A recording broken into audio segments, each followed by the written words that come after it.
Peace, grace, and peace, everyone. This is Pastor Trevor, and we are at the Amasha Kickoff podcast. I'm super excited because I have some amazing minds, some amazing servant leaders, and guess what? They all go to Impact Fellowship Church right down the street from St. John's Apartments in the city of Richmond, California. Let's react. I got reactions down here. Let's thank God for our Richmond community, our irresistible community at IFC. This is all about our church and our community and how we are bridging the gap beyond the four walls so that we can make a difference in furtherance of our vision, which is transforming lives through power and demonstration. But also, we want to make God real by being his hands and feet every day of the week. And so let's introduce everybody who's on today's episode.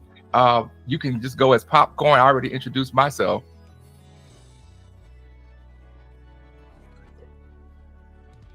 Go ahead, Chairman. I see you. No. By all means, right after you. Grace and peace, everyone. This is Assistant Pastor Melanie Turner, Assistant Pastor alongside Pastor Trevor Cooper at IFC and a participant of this wonderful organization that we know as Amasha Hope. Awesome. Thank you. Good afternoon, everybody. My name is Antoine, Evangelist Antoine for at IFC and also in the community. But I have the wonderful privilege of serving as the chairman for Amasha Hope. It is my pleasure to speak with you all today, and I look forward to conversations that we will have as we progress through the rest of this calendar year. I hope that you all will take away the love, the excitement that we will be bringing with some amazing ideas, some plans that we can also speak about at this time about what the love and the excitement and the innovation and what that will look like and how that will manifest to better serve the lives of the students and their families there at St. John's. So I'm super excited. I know I could be long-winded, and I said I would only speak with less than just no more than 10 words. I've really exceeded that. So this is the part where I digress, and Sister Jasmine will give it to you. Thank you, Melanie and Antoine. Grace and peace. I'm Jasmine, Sister Jasmine. I am so excited to be part of the Amasha Task Force, the Amasha community, and also the IFC community. And we are all so excited to let you know the fun things, the exciting things, the blessed things that are going on with Amasha coming forward. Awesome. I love she said the blessed things and everything that our hands touch, because we're already blessed, is blessed. And so we're transmitting blessings through our mission, which is to provide pathways to economic prosperity. Where does the money reside? In underserved communities, urban communities, through three ways: nutrition, education, and employment. It hits the human condition in three different ways. We're super excited to have a response to that in this short conversation that we're going to have. What does Amasha mean? Amasha is Zulu for new ones. And we came across this about 3 years ago at a meeting at our church's headquarters in Virginia. And we said, I believe this is the name of our hands and feet in the community. Amasha is new ones, and we added the word hope. We want those who come in contact with Amasha Hope to have hope and a new lease on life, powered by God's amazing grace. Let's move quickly now into our plans for the year. We've really condensed lots of conversation, an actual vision document called a V2 Mom, into these quick points so that you can come alongside us in this conversation. And so we have worked very hard to put together a plan, an action plan for this year. And I'm super excited to talk quickly about what you should expect and can expect for the rest of this quarter. I'll hand it over to our chairman to talk about the community kickoff event. Thank you very much, Pastor Trevor. So I'm super excited. So in quarter one, we will be doing a community kickoff event, launching the a very own space that we have at St. John's community, specifically for Amasha Hope. And so we have been doing some painting, some rearranging, and some this and some that, all of the things to really make it a very special and unique place for those children and their family. So we're going to start off Q1 in the dates will be coming soon. We're leaning towards the end of March or the very beginning of April, although I think we'll be leaning towards the first Saturday in April, where we'll be having the kickoff event launching the Kids Zone. And we'll be offering some nutritious things and some educational things, some community things, and all the things. So I'm super excited. So we're going to start off Q1 with the community kickoff event. Focus on the launching of the Kids Zone. So please stay tuned. I am on the East Coast, but I do plan to be there for this. So I look forward to seeing you all in person. And since it is a blessed thing, I also look forward to the right hand of fellowship. Awesome. So please stay tuned.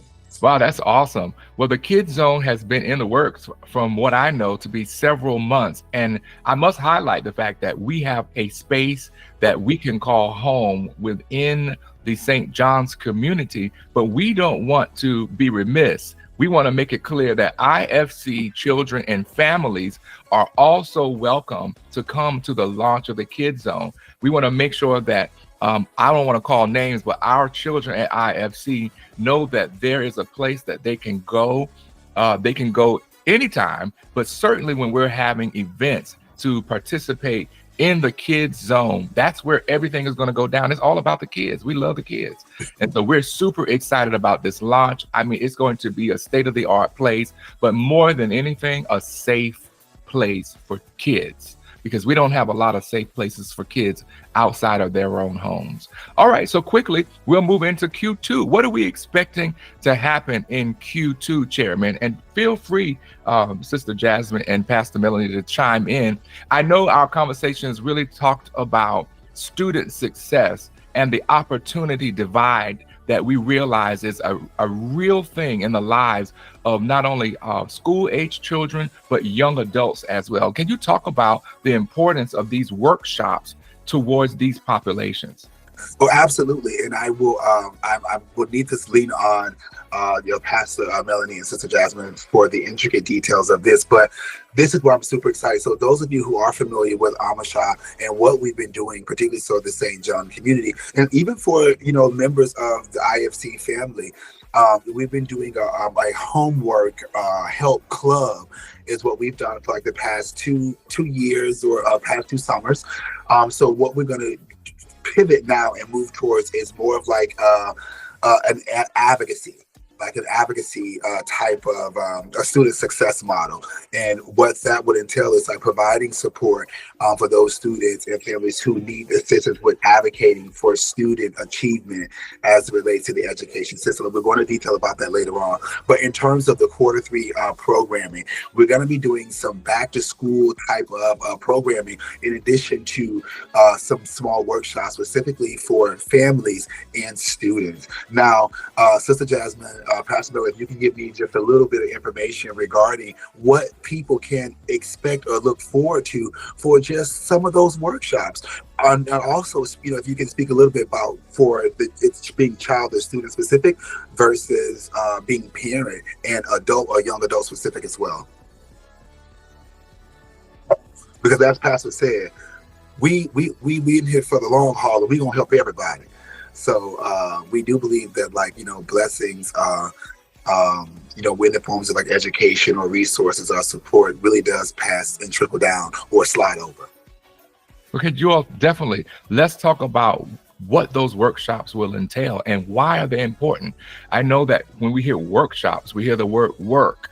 And so it's not going to be work. It's to come alongside and add value to what you're already doing and interested in. So it won't be where you're going to be put to work. But we want to know, I believe in these workshops, what's going on and how can we add value to make school easy and school effective. And perhaps you're already out of school.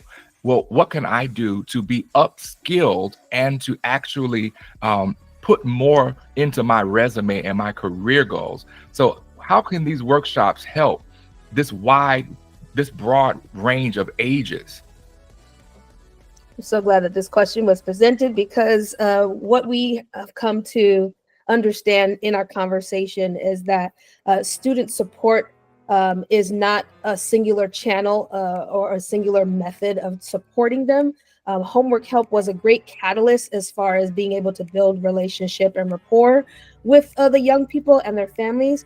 But we came to discover that the level of support, or at least the layers of support, go beyond when they come home from school. It's more about addressing the needs that are showing up in school, and how to equip the students and or their caregivers in making sure that those needs are addressed and met.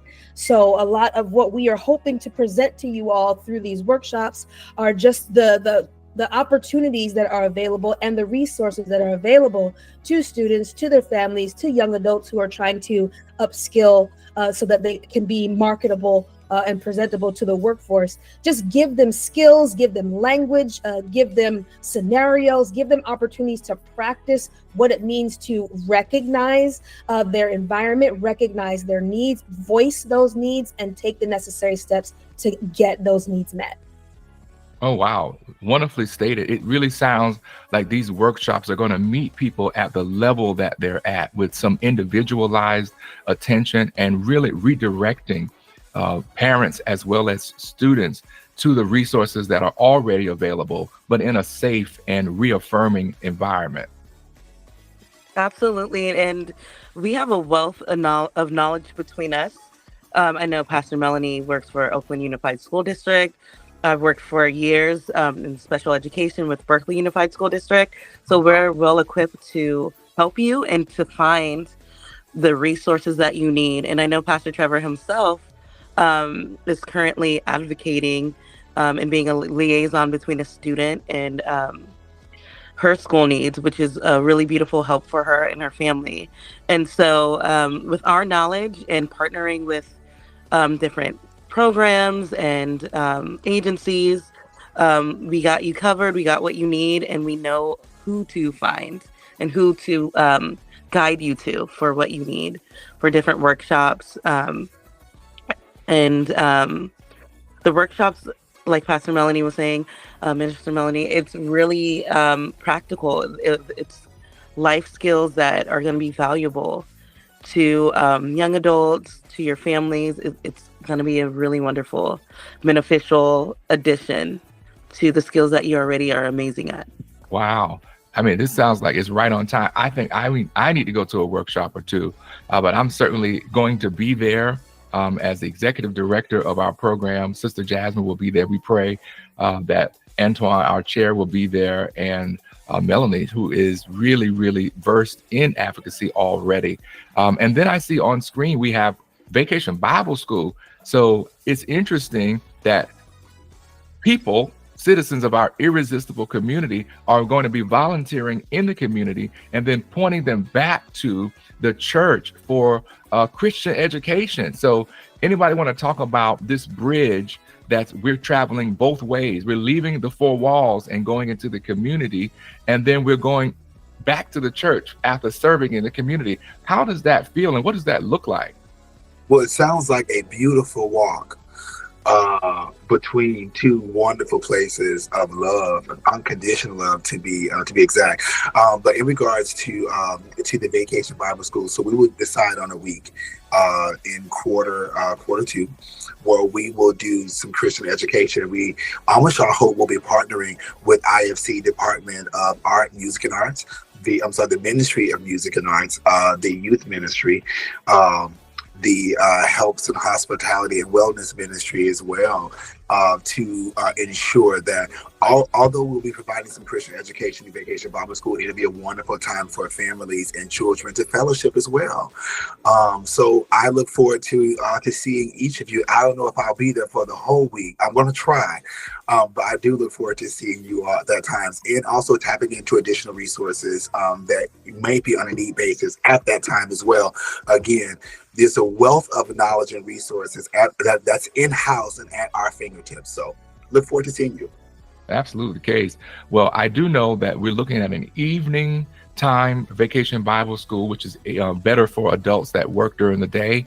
And we will confirm the vacation, I think a 5-day vacation Bible school. If you don't live in the Richmond community, then we will have shuttles that will carry to and from Vacation Bible School.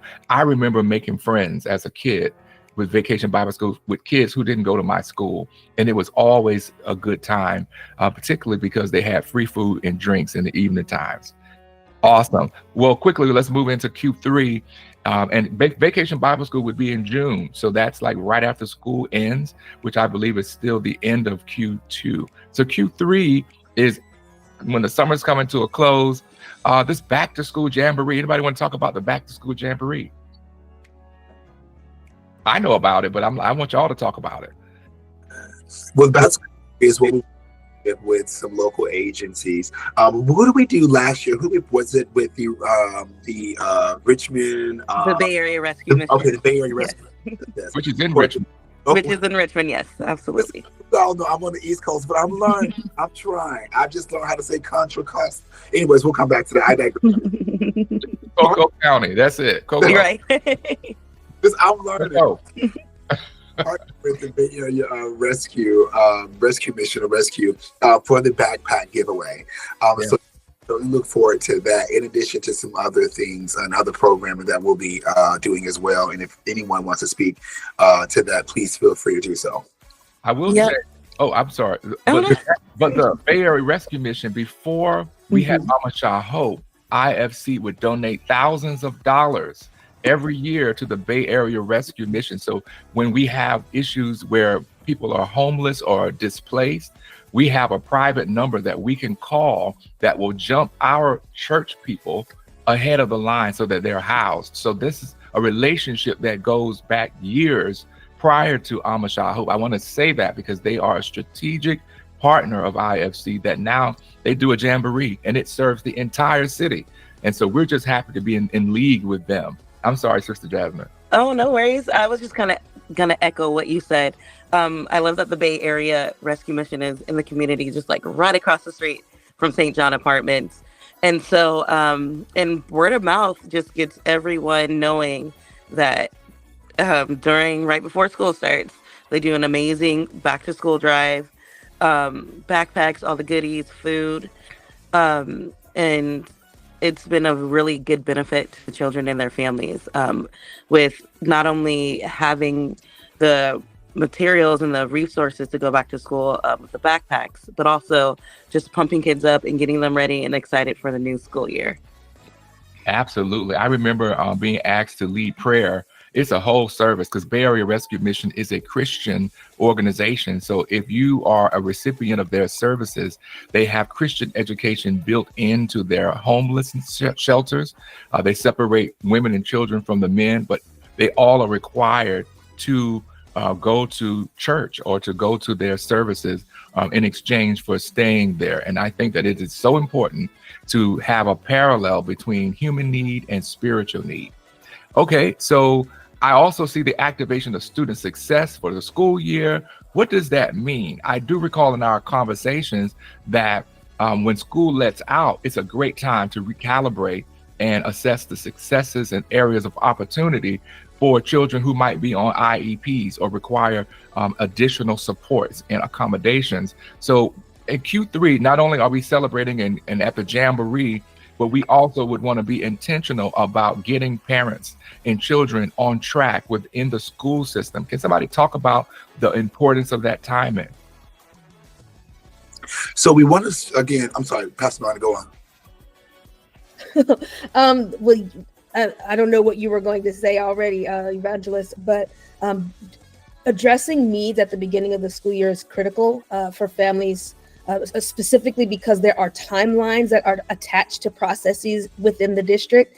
So if there are concerns of a need that has shown up or a need that has already been presented and it's changing, whatever the event may be, the life event, it's important to address them head on so that the process of getting that need met happens a lot sooner. Some processes, especially with IEP program planning, can take between 2 to 4 months, depending on what you're asking for the student to receive. It requires having an assessment plan, and then making sure that the district provides a representative to do the assessments, then report for the assessments, so on and so forth. We want to make sure that parents are equipped for not only what they need to ask for, but to expect when it will happen, presenting them with a timeline and the department heads that they need to reach out to ensure that what they're asking for happens, and it happens in a timely fashion. And that can apply to IEPs, 504 plans, which are a different kind of plan, or any kind of need associated with supporting student success. Wow, it sounds like Amasha Hope pulls up one way or the other. And I do want to just stress what Pastor Melanie had mentioned in terms of like, it's really important to advocate at the beginning of the school year if you want to see a manifestation in real time of, if you want to get that need met. There are time constraints.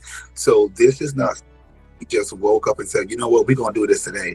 No, the fellowship, the partnerships, those connections are important to be made, during the quarter one and quarter two, so we can get an idea of how to help you and your child specifically address those unique needs. That is the time. Wow. And I just want to, before we move into the next bullet point, this is not just a one-shot deal. Over the course of weeks, we will make sure that our parents and our children know what is going to happen from one school year to the next. So that means that the summer is that time to really come up with strategy and reset and manage expectations going into the new school year with a new backpack. Awesome. All right. So we want to quickly just touch on the Harvest Festival. We've had 2 of these already.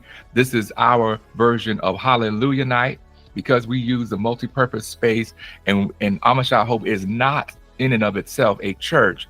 We have to make sure that Harvest Festival is multicultural and non-religious, but our bodies are the temple of the Holy Spirit. And so we can have church anywhere, even if it's with a costume on. Sister Jasmine, can you talk about the theme from last year and the success of that event? Yes, absolutely. Last year, the Harvest Festival around Halloween time, it was such a huge event. The community really came out and supported. Even community members were coming to help and volunteer, and that was such a blessing.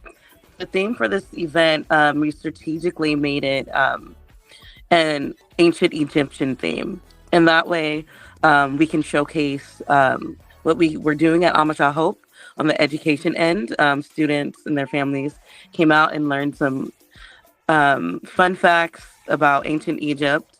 And so it wasn't so much Halloween themed, it was harvest.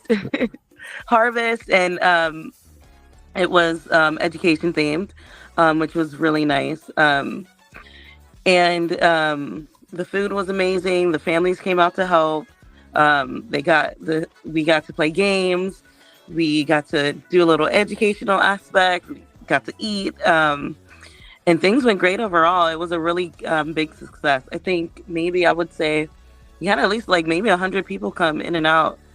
Or maybe more. Yeah. And the build up to that, the launching to that was amazing too. I would see people at the mailbox and they would stop me and tell me how excited they were for what was coming up. And so it was an amazing event. It was very successful. Very, the year prior, we also did another harvest event, which was just as successful.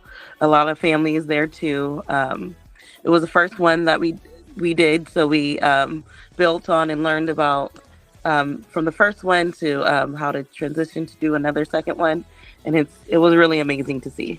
Awesome. And from those events, we now know how to do events at St. John's. We want to make sure that the food and the drink and the energy is on point well in advance, and to shepherd those resources into the space so that it's a wonderful success for everyone and everyone leaves happy.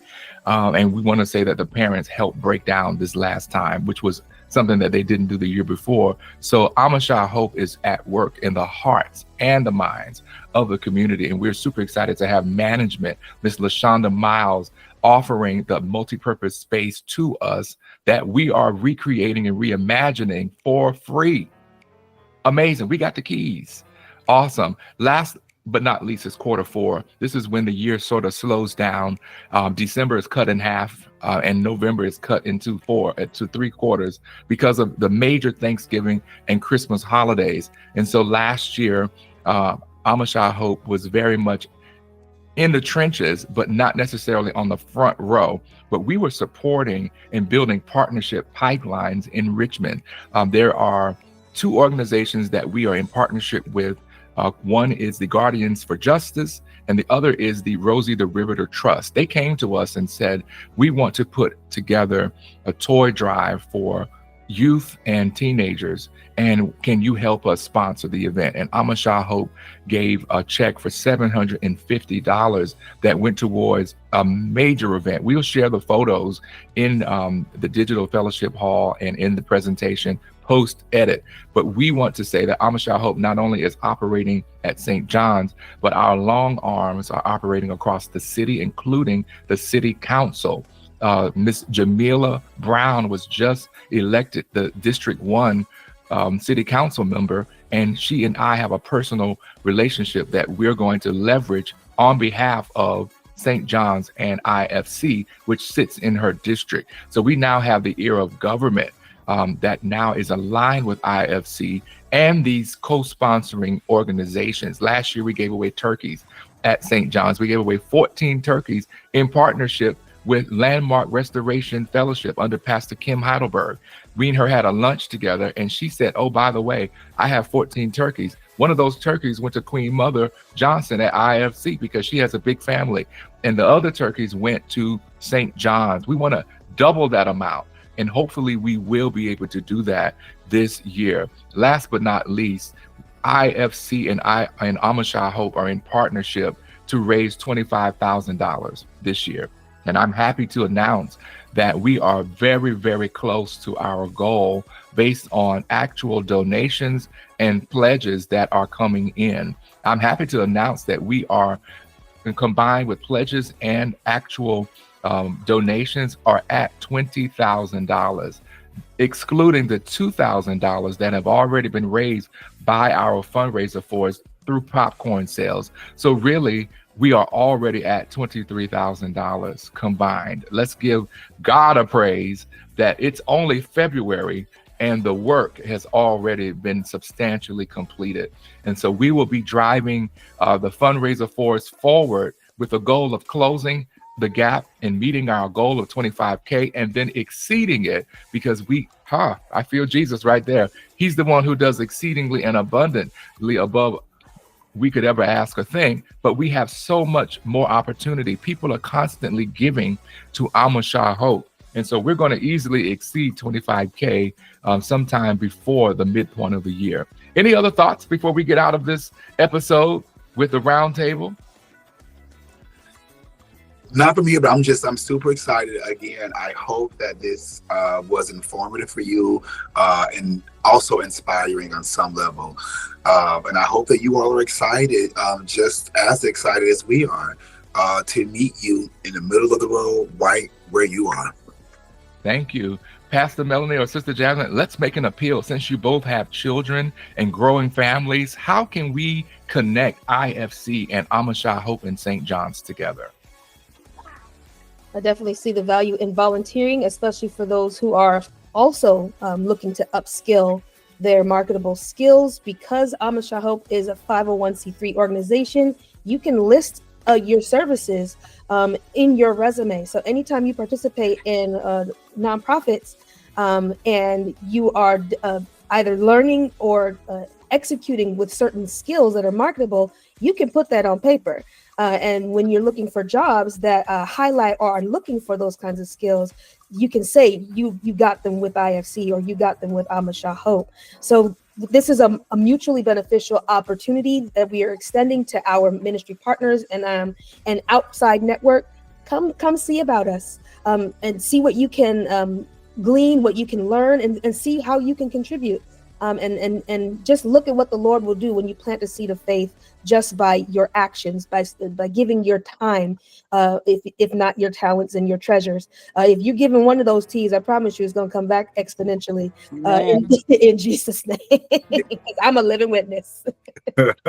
Sister Jasmine, close us out if you will. Yeah, so I just love how Amasha Hope is just a really beautiful organization for all ages. We got the little ones with to the school who please come and visit. Please come and visit our kids zone that we're opening.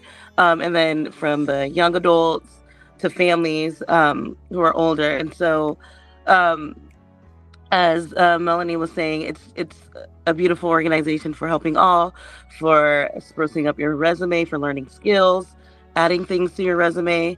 And I'm just excited. I love how this year we're intentionally breaking down the quarters and working really tediously to make sure each from January to December we're planning and we're covering and we're making sure that everything is here for you. And every point of the year, every season of the year. I know there's seasons where school startings, holidays. I'm just excited of what's coming up in the quarters. Well, there you I'm have very it. excited. Thank you, Sister Jasmine. There you have it. Chair, you want to close us out with any final words? I hope to see you soon. Be there or be square. Nonetheless, you are loved. Shalom.